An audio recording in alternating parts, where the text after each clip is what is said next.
ঘড়িতে বাজে 4:45। সেই অঝোর ধারায় বৃষ্টিপাত হয়েই যাচ্ছে। 4টের সময় উঠেছি, সেই তখন থেকে বৃষ্টি হচ্ছে, এক নাগাড়ে বৃষ্টি হয়ে চলেছে।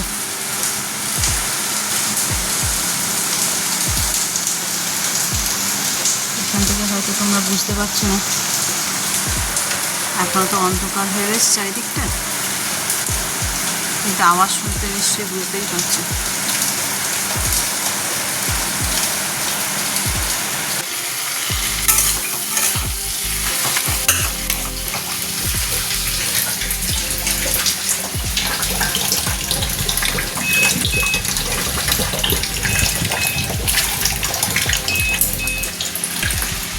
বাইরে এখনো বৃষ্টি পড়ে যাচ্ছে। আর দিয়ে ঘড়িতে বাজে 5:30। এখানে মাছের মাথা দিয়ে ডাল হবে, তাই মশলাটা কষিয়ে নিলাম। হয়েই গেছে কষানো, ডালটা ঢেলে দিচ্ছি।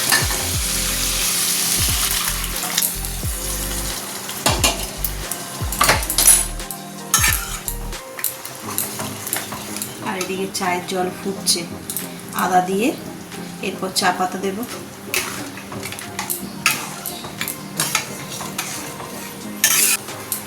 ডাল একদম রেডি হয়ে গেছে। এবার এর মধ্যে দিয়ে দেবো গরম মশলা আর দেব ঘি। পুরো একদম অনুষ্ঠান বাড়ির মতন ডাল রেডি।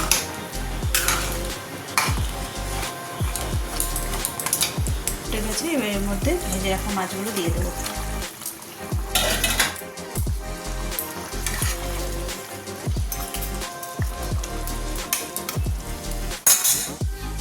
আর দিয়ে হচ্ছে পরোটা। বাইরে এখনও সেই ইলসে করে বৃষ্টি পড়ে যাচ্ছে, অনেকটা আলো আলো হয়ে গেছে। ঘুরতে যেহেতু 6:30 মতন বাজে। কিন্তু শুভ সকাল বন্ধুরা, নতুন একটা দিনে নতুন সকালে আপনাদের সকলকে স্বাগত জানাই আমার বং উপমা চ্যানেলে। আর শুক্রবার উল্টো রথ, সকলকে জানাই উল্টো রথের অনেক শুভেচ্ছা। তো চলো দিনটাকে আজকে জয় জগন্নাথ বলেই শুরু করি। আর আমি কোথায় এসে দাঁড়িয়ে আছি তার কারণটাই বা কি সবটাই তোমরা বুঝতে পারছো। সেই সকাল থেকে 4টায় উঠেছি, সেই থেকে বৃষ্টি পড়ছে। এখন একটু বৃষ্টিটা থেমেছে, তবে স্টিল মেঘলা আকাশ। জানি না রথ টানতে পারবো কি না, ভাগ্যে না থাকলে হবে না। তো ঘরে যে জগন্নাথ দেব আছেন তাকে একটু সেবা দিয়ে মনটা শান্তি করি এখন আপাতত। অনেক দিন মানে দীর্ঘ 3 বছরের অপেক্ষার ফল আজকে পারবো। তো সেটা তোমাদের সঙ্গে শেয়ার না করলে কেমন করে হয় বলো।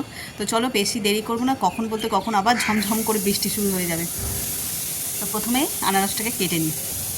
দীর্ঘ 3 বছর অপেক্ষার পর আজকে সেই শুভ দিন। আজ হলো উল্টো রথ। উল্টো রথের দিনকারই আমার এই আনারস গাছ থেকে গাছ পাকা আনারস কেটে মহাপ্রভুকে প্রসাদ দেবো, নিবেদন করবো আর কি। তো চলো কাটা যাক। আর এইরকম সুন্দর মুহূর্তে যদি ওর বাবা থাকতো ঘরে তাহলে আরোই ভালো লাগতো, কিন্তু অগত্যা ও ডিউটি চলে গেছে, থাকতে পারলো না। তো চলো এটাকে কাটি।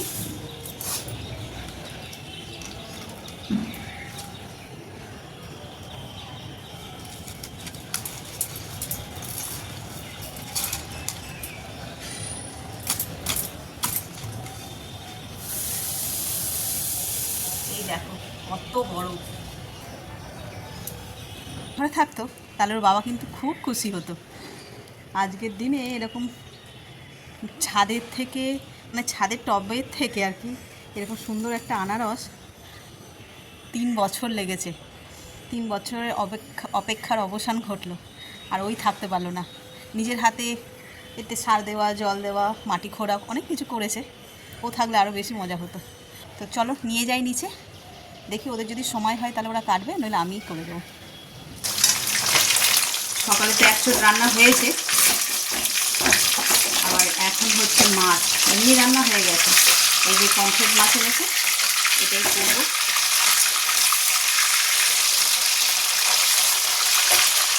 চলো এটা ভাজা হোক ততক্ষণ। মাছের ঝালটা ফুটে গেছে, ভেজে রাখা মাছগুলো দিয়ে দেবো।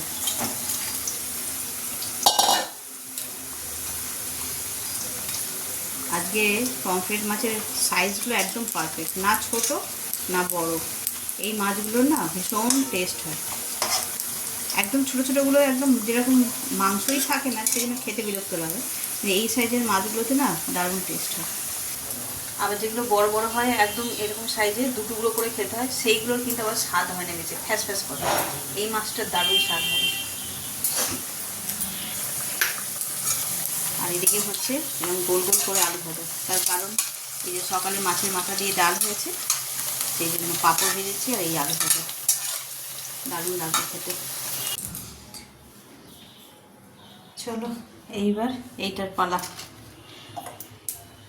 রান্না বান্না সব ডান, আবার চেঞ্জ করলাম, হাত মুখ ধুয়ে ফ্রেশ হয়ে এসছি। এবার এটাকে কাটবো, কেটে ঠাকুরকে নিবেদন দেবো। কিন্তু থালা তো এত ছোট পেতেছে, গজা আর সন্দেশ দিয়েছে, এবার এটা কেটে দেবো।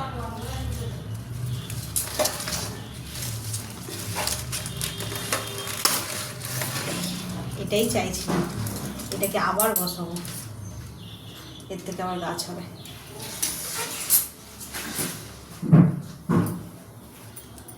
এই হলো আসলে আনারসটা। চলো এটাকে ধুই।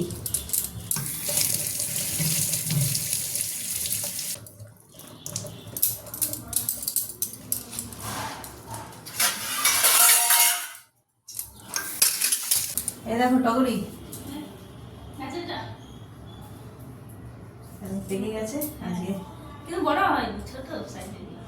হ্যাঁ টবে হয়েছে সব। তবে দাদা আমাকে দেখিয়েছিল গাছ। হ্যাঁ 3 বছর, সে 3-3.5 বছর হলো। তবে হয়তো টবে যা হয়েছে তাই অনেক। হ্যাঁ একদমও ছোট, আবার কি একদম যে ছোট তাও নয়, আবার এই দোকানের মতন বড়ও নয়। এইটাকে আবার লাগিয়ে দিলাম। হ্যাঁ এটা লাগাবো তো। বড় গাছে, না না বড় জাতের বলে না, দোকানের কেনা আনারসই তো লাগিয়েছিল। হ্যাঁ ও তারপর আমাদের দোকানে কিনে নিয়ে এসেছিল। হ্যাঁ লাগিয়ে দিয়ে। তো সেটা বড়ই ছিল, সেটা ছোট ছিল না, তাহলে টবের মধ্যে টবের মধ্যে বলে তাই। চলো ওই এই জানলার দিকটা ঝাড় দেওয়া হয়ে গেছে, হ্যাঁ দিকটা আমি বসে কাটি। গাছের দিনে একটু হলেও শান্তি। হুম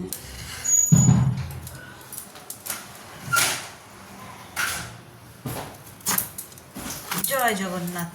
কত বড় না আনারস সব নিয়ে আসি তো একদম দাগ কোনো দাগ ধাব্বা কিচ্ছু নেই, হ্যাঁ গাছের দিনে তো বেশ একদম। এটা দিলেই হয়ে যাবে ঠাকুরের মতো।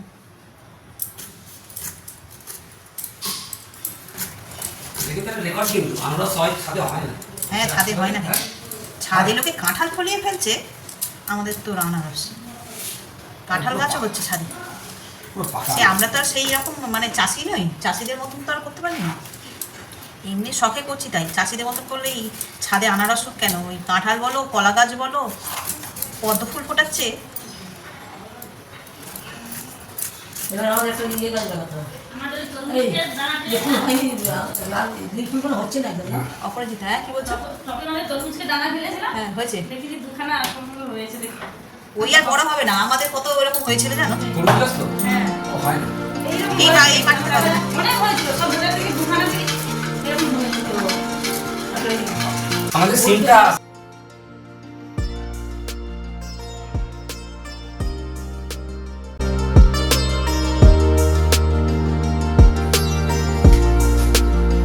এই যে এটা আমরা এবার সবাইকে দিই।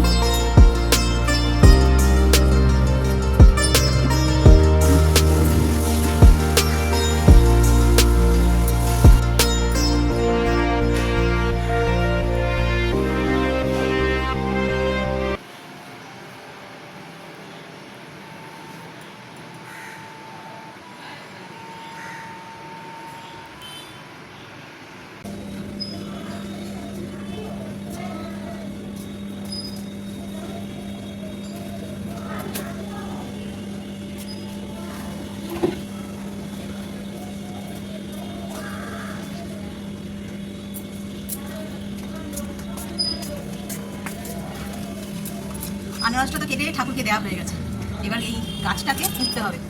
যা বৃষ্টির ওয়েদার, এখন যদি পুঁতে দেওয়া হয় তাহলে কিন্তু একদম চটচট করে শিকড় বেরিয়ে যাবে, গাছটা ধরেও যাবে। তো সেই জন্য আর বেশি দেরি করলাম না, নিয়ে চলে এসেছি। প্রথমে এই টুকটাক পাতা পাতাগুলো একটু ছেটে দিই, দিয়ে আর বসিয়ে দেবো।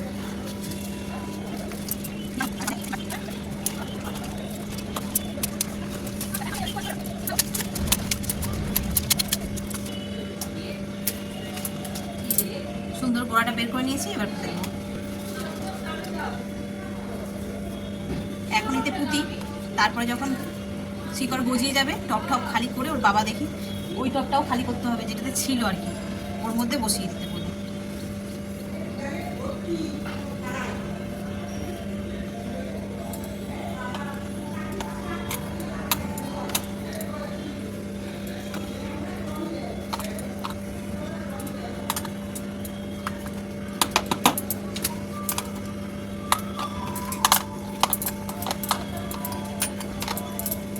সুন্দর পোতা হয়ে গেছে আর মাটি এতই ভিজে এতে আর জল দিতে লাগবে না।